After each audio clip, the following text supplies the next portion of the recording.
Brain surgery करवा ली, इंसान paralyse हो जाएगा, उसका सोचने समझने का तरीका बदल सकता है। कुछ लोग कहते हैं कि मेमोरीज जो हैं गायब हो जाती हैं। इसमें बताइएगा कितनी सच्चाई है। स्पेसिफिक ट्यूबर्स या डिजीजेज ऐसी हैं जो कि ऐसे क्रिटिकल लोकेशन में पैरालाइज होने के रिस्क ज़्यादा हो सकते हैं। क्या हर ब्रेन ट्यूमर जो है वो कैंसर होता है? इतने चांसेस होते हैं किसी को ब्रेन हैमरेज हो गया तो वो बच सकते हैं? रफली बात करें तो वो कहते हैं जी 1/3 patient they are not able to reach hospital. 1/3 patient जो हैं वो हॉस्पिटल में आके can not reach to surgery, और 1/3 पेशेंट होते हैं जो कि ट्रीट होकर वापस अपनी लाइफ में, वो भी शायद with some disabilities. Spinal anaesthesia जो है उससे क्या लोगों को प्रॉब्लम फेस करना पड़ता है? जब आपका सी सेक्शन में general anaesthesia versus spinal anaesthesia, जी कमर में जब से टीका लगा तब से दर्द है। और फैक्टर्स होते हैं जो रोल प्ले कर रहे होते हैं। इंजेक्शन लगा होता है तो उससे कोरिलेट कर दिया जाता है दीज कॉमन के जिसको लग गया उसके कमर दर्द होगा।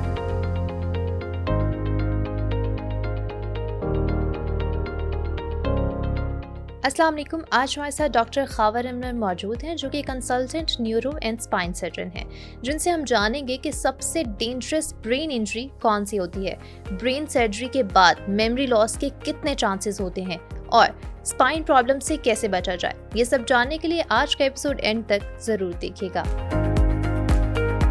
अस्सलाम वालेकुम सर। वालेकुम सलाम। कैसे हैं आप? अल्हम्दुलिल्लाह, आप ठीक हैं? अल्हम्दुलिल्लाह मैं भी ठीक ठाक। सर मुझे सबसे पहले तो आप ये बताएं कि न्यूरोलॉजिस्ट और न्यूरोसर्जन में डिफरेंस क्या होता है?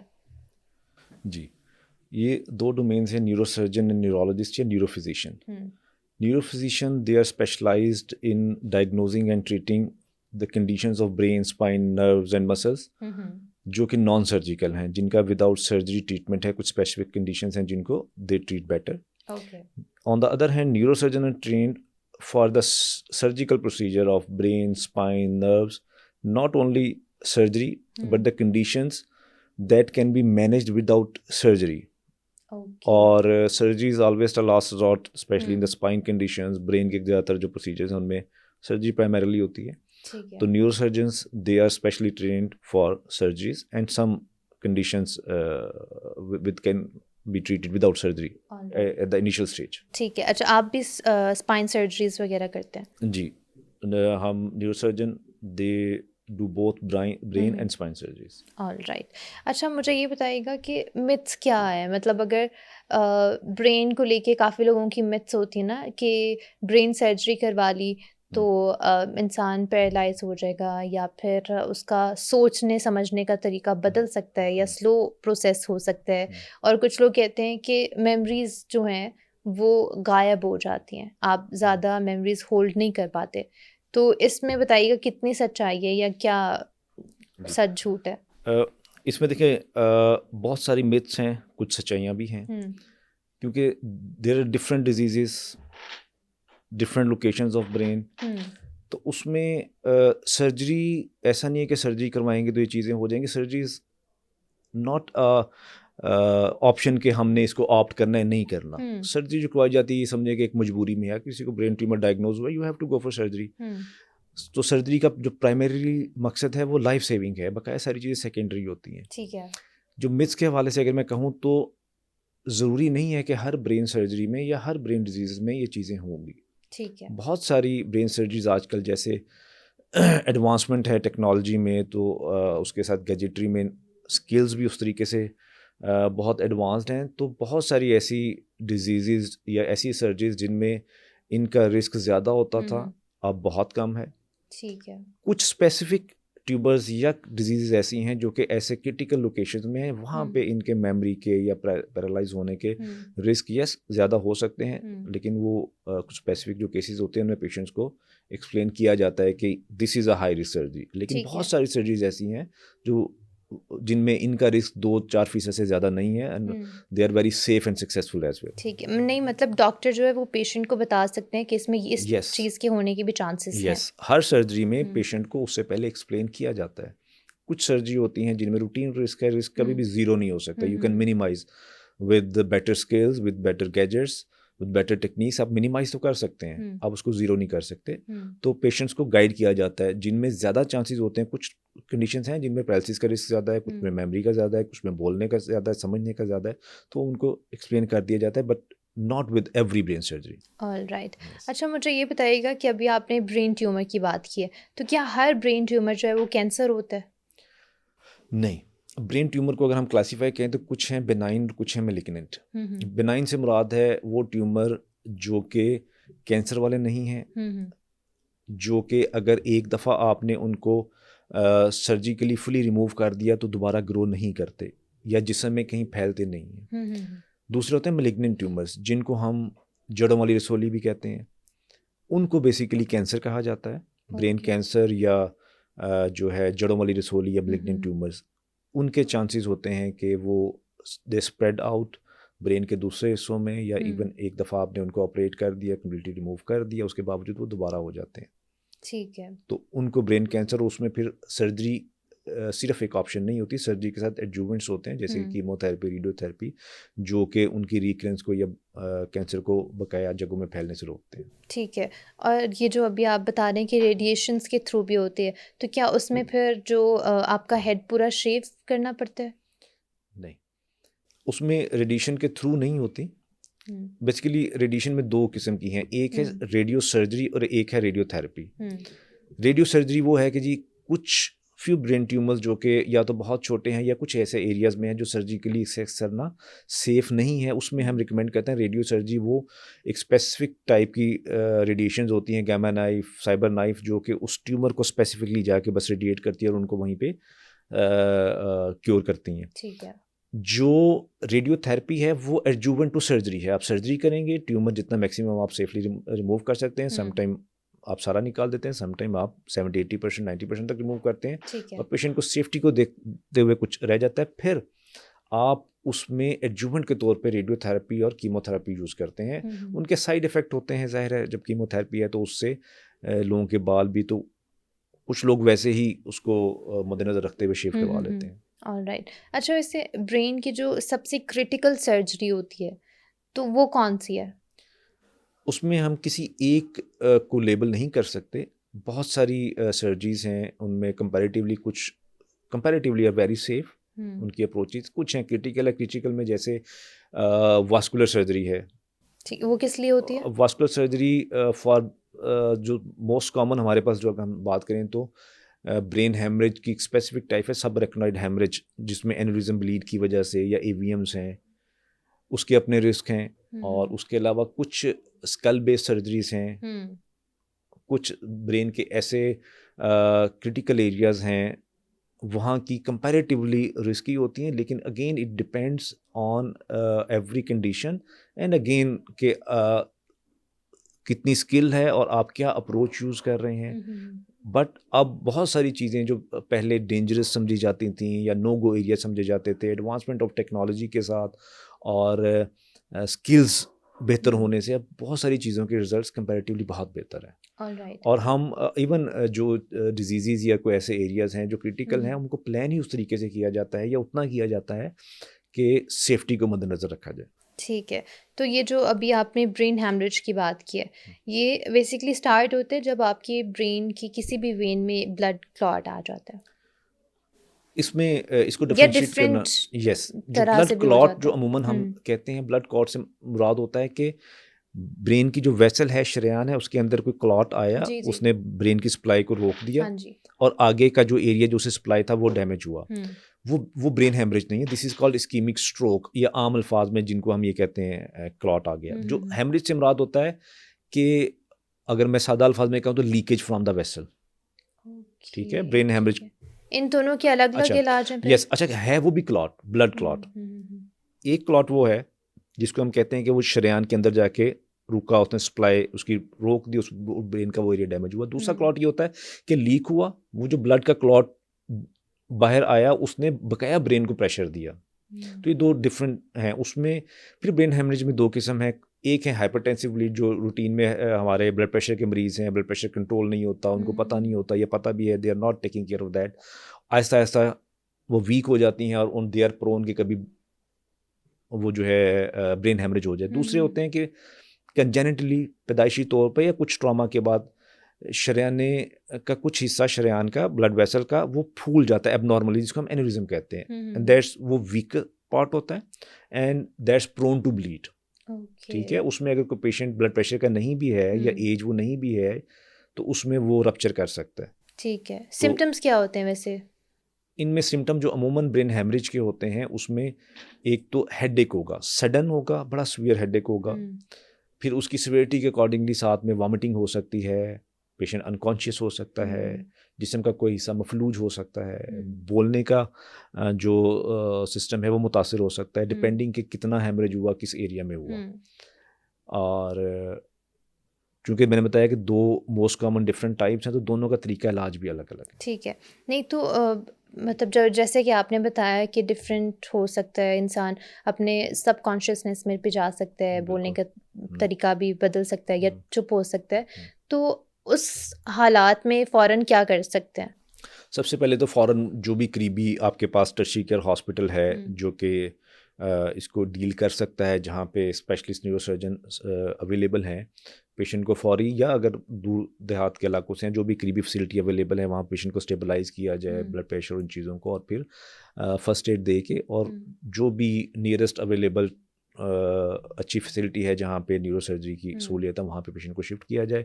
फिर उसमें कुछ पेशेंट्स हैं जिनको सर्जरी रिक्वायर होती है, कुछ को अर्जेंट सर्जरी उसी वक्त चाहिए होती है, कुछ को पेशेंट्स को हम इनिशियली विदाउट सर्जरी मैनेज करते हैं, वो ऑब्जर्व करते हैं और उनको नेक्स्ट डे पे आफ्टर फ्यू आवर्स या after few days surgery require होती है। कुछ पेशेंट्स ऐसे होते हैं अगर उनमें हेमरेज बहुत ज़्यादा नहीं हुआ और पेशेंट की कंडीशन अच्छी है तो हम सिर्फ उनकी ऑब्जर्वेशन से मेडिसिन दे के और उसका ब्लड प्रेशर कंट्रोल करके वी कैन मैनेज।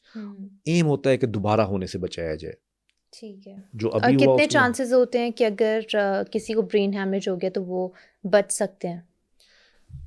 उसमें अगेन डिपेंड करता है कि किस ब्रेन के हिस्से में हुआ, कितना हुआ, कितना वो प्रेस कर रहा है, तो एज क्या है, उसका वॉल्यूम जो था हीमाटोमा का, ये सारी चीज़ें जो हैं हम इनकी स्कोरिंग करते हैं, उस पे ये डिपेंड करता है कि पेशेंट के बचने की कितनी है। वो फिर सर्जरी का भी इस तरीके से उस स्कोरिंग पे हमें पता चलता है कि इसको सर्जरी से कितना बेनिफिट होगा। ठीक है। ठीक है।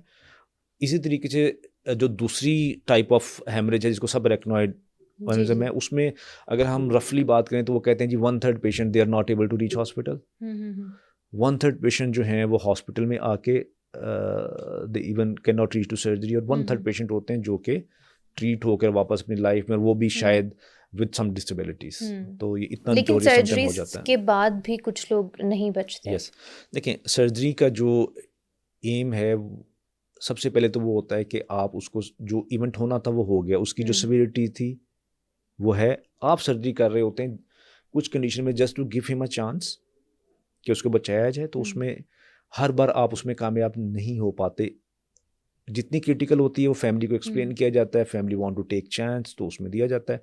कुछ कंडीशंस होती हैं जिनमें सर्जरी नेसेसरी है कि अभी पेशेंट ठीक भी है फिर भी हम कहते हैं ऑपरेट करें। क्यों? क्योंकि अगर वो जो वीकेस्ट पार्ट है जो ब्लीड किया है वो दोबारा एक दफ़ा अगर जान बची है उसकी, अल्लाह ने उसको सेहत दी है, तो दोबारा शायद कंडीशन इससे बुरी हो। तो जब हमें ठीक है। पता है कि वो एक पार्ट है दैट कैन ब्लीड तो उसको ऑपरेट करना ज़रूरी होता है। जो हेड इंजरीज होती हैं वो काफ़ी ज़्यादा कॉम्प्लिकेटेड भी हो जाते हैं कुछ केसेस, जैसे रोड एक्सीडेंट्स में ये बिल्कुल। बहुत ज़्यादा कॉमन है। तो इस में क्या करना चाहिए और इसका क्या ट्रीटमेंट हो सकता है? जी, सबसे पहले तो देखें prevention is better than cure. तो जो भी हमारे ट्रैफिक लॉज हैं उनमें उनको फॉलो करें। फिर हमारी ज़्यादातर जो एक्सीडेंट आप देखें तो ज़्यादातर मोटर बाइक के हैं और यंग लोग हैं जो कि रूल्स को फॉलो नहीं करते, वन व्हीलिंग और ये, या दूसरा जो है रात के टाइम पे ये डंपर्स और ट्रक्स और इनके साथ। तो पहले तो हमने कोशिश की भी कि गवर्नमेंट के साथ मिलके हमने कुछ इस तरह के इन चीज़ों को बेहतर किया जाए, सख्ती की जाए। वंस तो अवॉइड हेलमेट यूज़ करें अच्छा, और वो सारी हेलमेट से चीज़ें। वैसे कितने परसेंट चांसेस हैं कि अगर बहुत खुदा ना खास्ता किसी का बहुत बुरा एक्सीडेंट भी हुआ है तो हेलमेट की वजह से कितने परसेंट चांसेस हैं कि जो हेड इंजरी है वो थोड़ी कम होगी या थोड़ा इतना सिवियर किस्म की ना हो? अच्छा, हेड इंजरी तो जो कम होगी उसमें अगेन डिपेंड करता है। मैं एग्जैक्ट परसेंटेज तो नहीं बता सकता, ये डिपेंड करता है सिवियरिटी ऑफ जो एक्सीडेंट। इंजरी है, एक्सीडेंट है, उसकी क्या मोड ऑफ इंजरी था, कितनी सिवियरिटी थी। लेकिन यस, एक बात क्लियर है कि उसमें लो वेलोसिटी या हाई वेलोसिटी किसी भी किस्म की है, helmet and without helmet you can not compare. Okay. तो हेलमेट इज़ हाईली प्रोटेक्टिव कि उसकी लाइफ सेविंग के लिए, और जो सीरियस हेड इंजरीज हैं उनको वी कैन अवॉइड। ठीक है। अच्छा, ऐसे भी कोई ब्रेन सर्जरी होती है जिसमें पेशेंट को होश में रखना होता है? यस, वेक ब्रेन सर्जरीज हैं, ये एक एडवांस मोडालिटी है। उसमें जैसे हमने पहले बात की कि जी सारी ब्रेन सर्जरीज के बाद पेशेंट पैरालाइज हो जाते हैं, तो कुछ ट्यूमर्स ब्रेन के या कुछ पैथोलॉजीज ब्रेन की ऐसे एरिया में जहाँ पे हमें पता है कि ये area is notorious for deficit के, उसमें चांसेस ज़्यादा हैं, तो उसमें ये मोडालिटी हम यूज़ करते मतलब हैं। कोमा में जाने के अगर चांसेस हो नहीं तो उसमें? नहीं, कोमा में जाने के नहीं। जैसे एक पेशेंट है, उसकी कोई ट्यूमर ऐसे रीजन में है कि उसको ये साइड की वीकनेस या पैरालिसिस हो सकती है, ओके, तो ठीक है। उसको हम आउटकम बेहतर करने के लिए, वीकनेस को होने से बचाने के लिए, उसका परसेंटेज या उसका रिस्क कम से कम करने के लिए हम पेशेंट की अवेक सर्जरी करते हैं। ड्यूरिंग दैट स्पेसिफिक पार्ट जब हम उसको रिमूव कर रहे होते हैं और चांस होता है कि डेफिसिट हो जाए, पेशेंट को हम साथ में मूवमेंट करवा रहे होते हैं, कमांड्स दे रहे होते हैं, और उससे हमें ये आइडिया हो जाता है कि इस एरिया में को या ये पार्ट एक्सरसाइज करना कैन बी डेंजरस, तो हम उसको वहीं पे छोड़ देते हैं या उसमें और केयरफुल हो जाते हैं। तो वो ये समझें कि सर्जरी की सेफ्टी बढ़ा देता है वो प्रोसीजर। ठीक है। ठीक है। तो सर अभी हम लोग ब्रेन के बारे में बात कर ही रहे हैं, तो अगर ब्रेन डेड हो जाए तो इज़ देयर एनी चांसेस कि दोबारा उसको मतलब ठीक किया जा सके? ब्रेन डेड सबसे पहले हो जाए तो उसका अपना साइंटिफिक क्राइटेरियाज हैं जिस पे आप उसको लेबल करते हैं कि डिक्लेयर करते हैं कि ये ब्रेन डेड है। जी जी। अगर वो क्राइटेरिया आप फुलफिल करते हैं और उस पर आप डिक्लेयर करते हैं कि पेशेंट इज़ ब्रेन डेड, तो सिवाय ज़ाहिर है हमारा एक अकीदा है, तो सिवाय कोई मुआवजा हो पेशेंट डू नॉट रिवाइव। जब ब्रेन डेड डिक्लेयर कर दिया तो patient they do not revive, they don't survive. तो वो ऐसी स्टेज होती है जिस पे फिर इवन पेशेंट वेंटिलेटर्स पे भी हैं, तो patient family even if they want कि वेंटिलेटर, ये बड़ा कॉमन क्वेश्चन होता है। तो हम जब तक ब्रेन डेड नहीं होता तब तक ये कहना, और ये बड़ा टफ डिसीजन होता है कि जी वेंटिलेटर, हमें पता होता है कि प्रोग्नोसिस नॉट गुड, लेकिन हम ना एडवाइस करते हैं ना हम ये करते हैं। लेकिन जब पेशेंट ब्रेन डेड डिक्लेयर हो गया, उस क्राइटेरिया को पूरा कर लिया, यस, फिर रिवाइव के चांसेस नहीं होते। और वही वो पीरियड भी होता है जिसमें स्पेशली आजकल उस पर काम किया जा रहा है कि अगर ऑर्गन डोनेशन को अगर करना चाहते हैं, क्योंकि उसमें होता है कि पेशेंट रिवाइव तो नहीं करेगा इफ दे वांट टू अच्छा, तो डोनेट ऑर्गन्स। वेंटिलेटर का बेसिकली क्या सारा प्रोसीजर होता है और क्यों लगाया जाता है? अच्छा, वेंटिलेटर इसलिए लगाया जाता है कि पेशेंट की एक प्राइमरी डिजीज़ है कोई भी, जैसे हेड इंजरी है, ब्रेन ट्यूमर है, या पेशेंट को नॉन न्यूरोलॉजिकल कुछ कंडीशंस हैं, वो प्राइमरी डिजीज़ तो है। उसकी वजह से पेशेंट को ज़ाहिर है अनकॉन्शियस भी होगा, उसकी रेस्पिरेशन भी मुतासर होगी, और हम समझते हैं कि उसकी ये डिज़ीज़ टाइम लेगी थोड़ा सा बेहतर होने में, लेकिन तब तक हमने बकाया ऑर्गन्स को सपोर्ट करना है, रेस्पिरेशन को सपोर्ट करना है, और पेशेंट को कंफर्टेबल करना है। तो उसके लिए वेंटिलेटर लगाया जाता है कि जब तक आप उनकी प्राइमरी डिजीज़ जो है वो कुछ अरसे में ठीक हो, तब तक उसके चेस्ट की वजह से, रेस्पिरेशन की वजह से मामला ख़राब ना हो, उसकी प्राइमरी डिजीज़ भी फर्दर डिटीरियोरेट ना हो। जैसे जैसे प्राइमरी डिजीज़ पेशेंट की बेहतर होती जाती है, कॉन्शियस लेवल बेहतर होता जाता है, तो then we start weaning off from the ventilator. ठीक है। और ऐसी पॉसिबिलिटी है कि मोबाइल रेडिएशंस जो हैं उससे भी ब्रेन पे कोई इफ़ेक्ट पड़े और ब्रेन ट्यूमर होने के चांसेस हैं? यस, जो ब्रेन ट्यूमर में सिर्फ जो हमारे इन्वायरमेंटल फैक्टर्स है, radiation, yes they do play role, smoking है, रेडिएशंस हैं, बहुत सारी चीज़ें हैं, लेकिन साथ में जेनेटिक फैक्टर्स भी दे प्ले अ रोल। आप देखेंगे बहुत सारे लोग हैं वो एक ही फैक्ट्री में काम करते हैं या एक ही एरिया में रहते हैं या एक ही इन्वायरमेंट में रिस्क फैक्टर है, सबको ब्रेन ट्यूमर नहीं होता। ऐसा ही है। बट यस, जेनेटिक फैक्टर्स के साथ ये जो फैक्टर्स हैं वो उस रिस्क को बढ़ा ज़रूर देते हैं। ठीक है। और हम लोग हेडेक्स को रिलेट कर सकते हैं इसे, जैसे लोगों को माइग्रेन हो जाता है, क्लस्टर पेन हो जाता है, तो उनका भी कोई रोल है? अच्छा, उसमें headache is a symptom, tumour का एक सिम्टम हो सकता है, लेकिन ये लाजमी नहीं है कि हर हेडेक ट्यूमर हो। लेकिन कुछ ऐसे रेड फ्लैग्स हैं, जैसे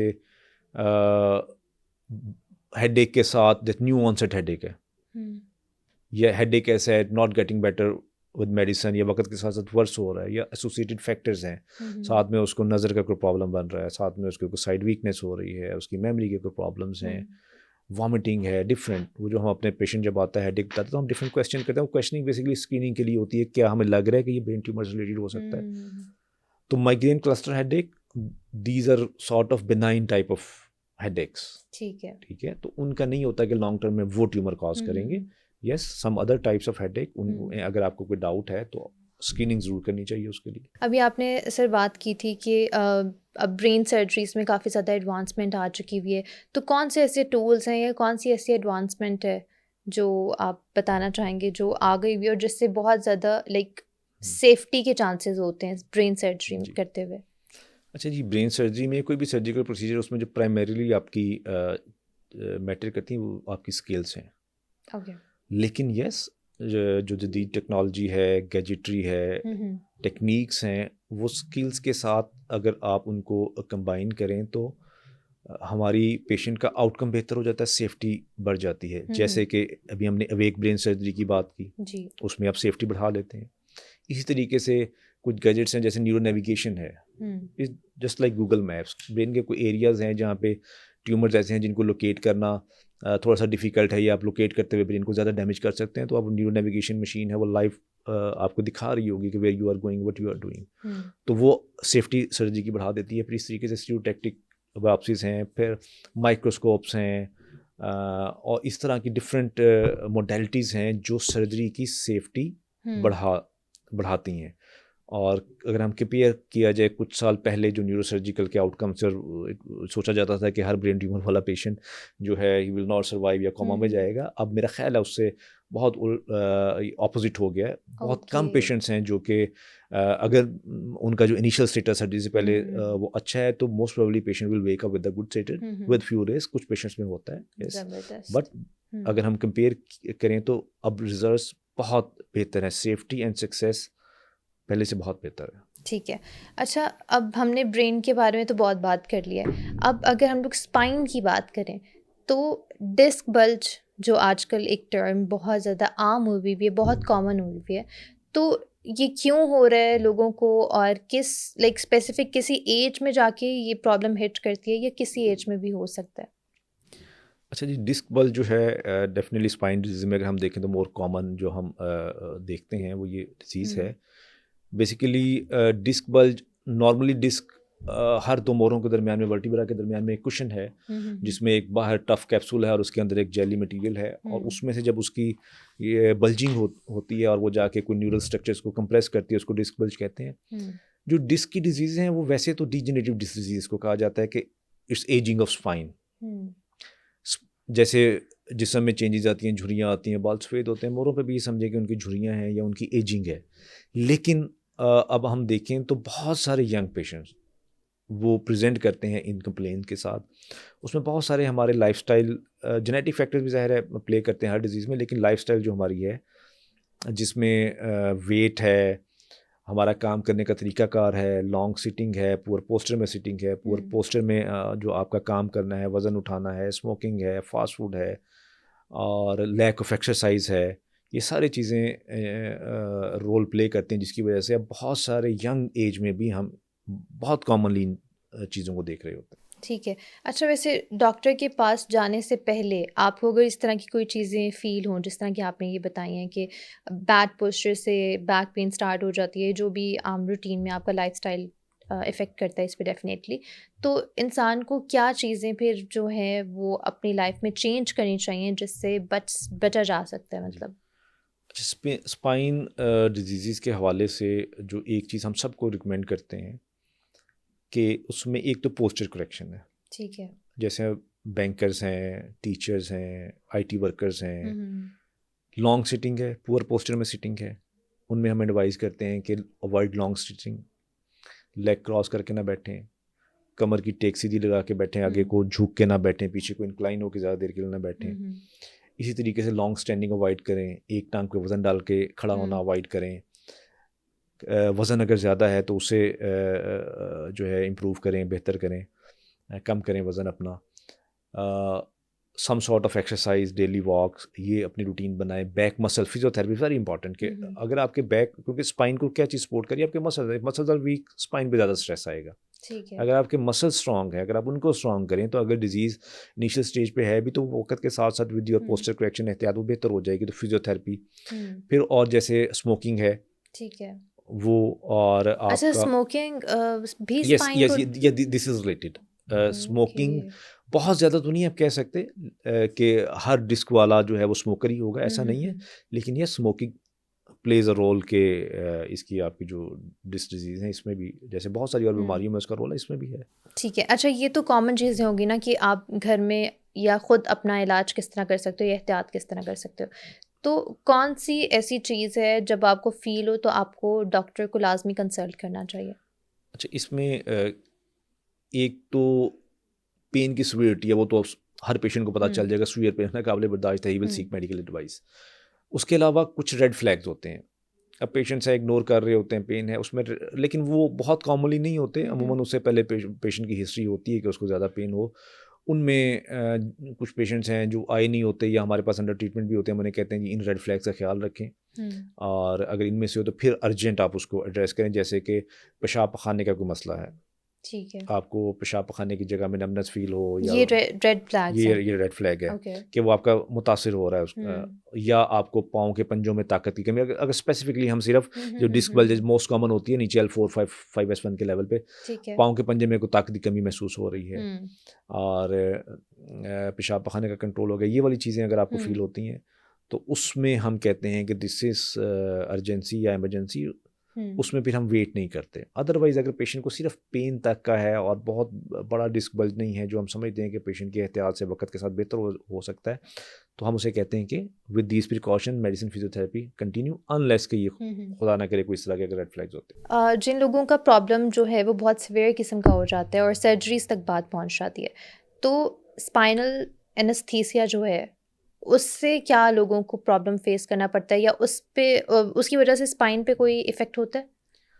अच्छा, इसमें जो स्पाइनल एनेस्थीसिया है मोस्टली वो हम स्पाइन रिलेटेड इश्यूज़ में या सर्जरीज़ में नहीं परफॉर्म, वो ज़्यादातर सर्जरीज़ जनरल एनेस्थीसिया में होती हैं। यस, ऐसा नहीं है कि किया नहीं जा सकता, कुछ प्रोसीजर्स हैं जो कि किए जा सकते हैं, और लेकिन कॉमनली नहीं। कॉमनली जो स्पाइन सर्जरीज़ हैं वो जनरल एनेस्थीसिया में ही होती हैं। ठीक है। वैसे अगर हम बात करें स्पाइनल एनेस्थीसिया की, जो एक मिथ है, ज़्यादातर जब आपका सी सेक्शन या उसमें general anaesthesia versus spinal anaesthesia, जी कमर में जब से टीका लगा तब से दर्द है, हाँ जी। तो ऐसा नहीं है। स्पाइनल एनेस्थीसिया बल्कि कंपैरेटिवली आई थिंक ज़्यादा सेफ है। ओके। अगर वो एक्सपर्ट हैंड्स में कोई भी प्रोसीजर हुआ है तो उसकी कोई सिग्निफिकेंट ऐसी कॉम्प्लिकेशंस नहीं होती। और फैक्टर्स होते हैं जो रोल प्ले कर रहे होते हैं, जैसे कि 9 मंथ्स की प्रेगनेंसी है, उसमें आपका इंटर एब्डोमिनल प्रेशर ज़ाहिर है बड़ा होता है। उसमें अगर कोई के मसल्स ऑलरेडी वीक हैं, फिर प्रेगनेंसी उसने बियर की है, तो उसके बाद ज़ाहिर है उसको she can have back x. तो लेकिन वो चूंकि इंजेक्शन लगा होता है तो उससे कोरिलेट कर दिया जाता है। किसी भी प्रोसीजर कॉम्प्लिकेशंस तो हो सकती हैं, इसकी भी हो सकती हैं, लेकिन they are not these common के जिसको लग गया उसके कमर दर्द होगा। ये एक more of I can say a myth. ठीक है। अच्छा, वैसे स्पाइन सर्जरीज करवाने में ना लोग बहुत ज़्यादा डरते हैं, तो क्या वाकई इस तरह होता है कि स्पाइन सर्जरीज के बाद लोग व्हीलचेयर पे आ जाते हैं? जैसे स्पाइनल एनेस्थीसिया का मिथ है कि जी कमर में टीका नहीं लगवाना, जी जी। इसी तरीके से स्पाइन सर्जरीज के बारे में मिथ है जी ऑपरेशन नहीं करवाना, उसके बाद बंदा जो है व्हील चेयर पे आ जाएगा या चलने फिरने के काबिल नहीं रहेगा। तो इसमें भी is more of a myth. Okay, ठीक है। अच्छा, कुछ कंडीशंस हैं स्पाइन सर्जरीज की, जैसे कि स्पाइन के ट्यूमर्स हैं कंपैरेटिवली मोर सीरियस, उसमें कुछ पेशेंट तो वैसे पहले भी पैरालाइज ही होते हैं। ठीक है। तो सर्जरी का मकसद होता है उनके पैरालिसिस को वहीं पर रोक देना या कुछ हद तक उसको इम्प्रूव कर देना। लेकिन इन कंडीशंस में पेशेंट को पहले ही सारी चीज़ें एक्सप्लेन होती हैं। अगर हम स्पेसिफिकली बात करें जो मोर कॉमन डिजीज़ जैसे डिस्क बल्ज की हैं, जिनके बारे में कॉमनली सर्जरीज हो रही होती हैं, उसमें अगर आपकी सर्जरी स्किलफुली परफॉर्म हुई हुई है, जब होनी चाहिए थी उस वक्त हुई हुई है, जो होना चाहिए था वही हुआ हुआ है, तो इसका फ़ायदा ज़्यादा है, नुकसान ना होने के बराबर है। ठीक है। नुकसान से मुराद ये है कि रिस्क कॉम्प्लिकेशन, यस मैंने पहले भी बताया कि आप रिस्क को ज़ीरो कभी नहीं कर सकते। आप बेटर स्किल्स के साथ, बेटर इक्विपमेंट के साथ, बेटर सेटअप के साथ अपनी अच्छी डिसीजन मेकिंग के साथ रिस्क को मिनिमाइज तो कर सकते हैं, ज़ीरो नहीं कर सकते। तो ये जो रूटीन की हमारी स्पाइन सर्जरीज हैं फॉर डिस्क डिजीज, इसमें रिस्क 1-2% या 3% से ज़्यादा नहीं होने चाहिए। ठीक है। अच्छा, और होते भी नहीं हैं। लेकिन वैसे ये सर्जरीज जो हैं वो क्रिटिकल होती हैं? Depending on the pathology. ठीक है। अगर कोई ऐसे ट्यूमर्स हैं और ऊपर हाई स्पाइन में है, उनमें रिस्क कंपैरेटिवली ज़्यादा है। लेकिन जो ये स्पाइन की डिस्क बल्जेस की सर्जरीज हैं, दे आर सो एडवांस्ड कि अब वो बिल्कुल माइनर से इंसिजन के साथ एंडोस्कोपिक सर्जरीज हैं, और we are performing as a day care surgery. Surgery के बाद जैसे पेशेंट एनेस्थीसिया के इफेक्ट से आउट होता है, he can walk within an hour, और सर्जरी के बाद 5-6 घंटे में patient can go home on same day. So this is so advance. तो मिथ ज़्यादा है हर स्पाइन सर्जरी से पेशेंट के पैरालिसिस के रिस्क उतने नहीं होते जितने समझे जाते हैं। उससे बहुत ज़्यादा जो है ना इसकी सेफ्टी और सक्सेस है। ठीक है। और आफ्टर सर्जरी किस चीज़ की एहतियात करनी चाहिए, patient can for life time या मंथ्स? हाँ नहीं, लाइफ टाइम वही एहतियात हैं जो सबके लिए, जैसे मैंने आपको बताया। जिनकी नहीं भी हुई वो भी होने से बच जाएं। जिसको हो गई उनके इनिशियल फ्यू वीक्स में को बहुत ज़्यादा एहतियात नहीं होते कि बहुत ज़्यादा हैवी वेट लिफ्टिंग है और झुके को वजन उठाना, इस तरह के हम कहते हैं 1-2 हफ्ते एहतियात करने, अदरवाइज दे कैन परफॉर्म जो भी उनकी रूटीन ड्यूटीज़ हैं। जैसे सर्जरी के फ़ौरन बाद मैंने आपको बताया कि एनेस्थीसिया से आउट होता है तो हम कहते हैं यू कैन वॉक, और फिर चलते रहें। अच्छा, जितना ज़्यादा चलेंगे या जितना जल्दी मोबिलाइज होंगे, आउटकम उतना अच्छा होता है। पेशेंट जो ज़्यादा बेड रेस्ट पे चले जाते हैं उनको बैक एक प्रॉब्लम ज़्यादा होते हैं। तो इनिशियल 1-2 वीक्स में कोई 1-2 बहुत हैवी वेट लिफ्टिंग वाले एहतियात के अलावा अपनी रूटीन की सारी activity they can perform, even then go to job within few days, वैसा मसला नहीं। और आपके पास वैसे किस एज ग्रुप के लोग ज़्यादा आते हैं? अच्छा, दोनों हैं। एक तो ये डिजीज़ मैंने आपको बताया कि ओल्ड एज की डिजीज़ है, तो वो कॉमनली आ रहे होते हैं, उनमें स्पाइनल स्टेनोसिस और इस तरह के हैं। लेकिन उनके साथ आजकल यंग पेशेंट्स भी बहुत ज़्यादा शैटिका के साथ और बैक एक्स के साथ आ रहे होते हैं। तो उसका एक बड़ा इंपॉर्टेंट फैक्टर है, हर एक पेशेंट जो है जो बैक एक के साथ होता है उसको लाजमी नहीं है कि डिस्क का ही प्रॉब्लम हो। बहुत सारे पेशेंट ऐसे आते हैं जी, मैंने MRI करवाया, बैक एक था, डिस्क आ गया, अब इसका ऑपरेशन वो, और उनको ये काउंसल करना बड़ा मुश्किल होता है कि भैया आपको ये पेन इस वजह से नहीं, this is due to your back muscles, due to your bad posture, due to your lifestyle. तो हर backache is not due to that disc slip और डिस्क बल्ज और ऑल दैट। सही है। मतलब ऐसी कुछ गलतियां हैं जो आहिस्ता आहिस्ता आपकी स्पाइन को ख़राब कर सकते हैं? यस, आपका पुअर पोस्चर, आपके जो भी जॉब की नोयत है, काम की नोयत है, पूरा पोस्चर में कर रहा है, सिटिंग है, स्टैंडिंग है, और वेट लिफ्टिंग विदाउट जो है प्रॉपर गाइडेंस या ट्रेनर के अंडर जिम जाते हैं, और इस तरीके से वज़न बहुत ज़्यादा है, BMI ज़्यादा है, और लैक ऑफ एक्सरसाइज है, तो वो आहिस्ता आहिस्ता आपके मसल्स को भी वीक कर रहे होते हैं, आपके स्पाइन के अलाइनमेंट भी, क्योंकि जो वेट बेरिंग है ऊपर से स्टार्ट होकर नीचे L4-5 जो मोस्ट कॉमनली जहाँ पे प्रॉब्लम होते हैं, वो एक मैकेनिज्म के थ्रू हो रही है। जब आपका पुअर पोस्चर होगा तो वेट बेरिंग भी डिस्टर्ब होगी, जब वो डिस्टर्ब होगी वो आस्ता आस्ता आपके अलाइनमेंट भी ख़राब करेगी और आपकी डिस्क बल्ज जो साइड डिजीज़ को वर्स करेगी। तो उसमें अपना पोस्चर अच्छा रखें, अपनी जो है हेल्दी डाइट, एक्सरसाइज और वेट कंट्रोल, 2-3 ऐसी चीज़ें हैं जो हम एडवाइस करते हैं सबको कि सबके लिए होनी चाहिए। All right. अब हमने ना काफ़ी बुजुर्ग देखते हैं हम लोग। अच्छा, कुछ तो होते हैं कि जो बिल्कुल ठीक होते हैं, लेकिन कुछ बिल्कुल ऐसे झुक जाते हैं, उसकी क्या वजह बनती है? अच्छा, वो भी जो ये स्पाइन डिजीज़ है, मैंने आपको बताया डीजेनरेटिव स्पाइन डिजीज़ है, वक्त के साथ ज़ाहिर है उसमें चेंजिंग आती है, तो उसमें स्पाइन की डिफरेंट डिफॉर्मिटीज़ भी होती हैं, साइड टू साइड बेंडिंग भी होती है, फॉरवर्ड बेंडिंग भी होती है। जैसे स्टीनोसिस है, स्टीनोसिस में अर्ली पेशेंट की जब स्पाइनल कैनाल स्टीनोज हो रही है तो पेशेंट जब झुक के चलते हैं तो उसको उससे थोड़ा सा सुकून मिलता है। लेकिन वो लॉन्ग टर्म में वो आहिस्ता आहिस्ता अगर ज़्यादा बहुत उसको करें तो आपका पोस्चर है उसकी वजह से ख़राब और बेंडिंग बढ़ती जाएगी, वो सारी वर्स होगी।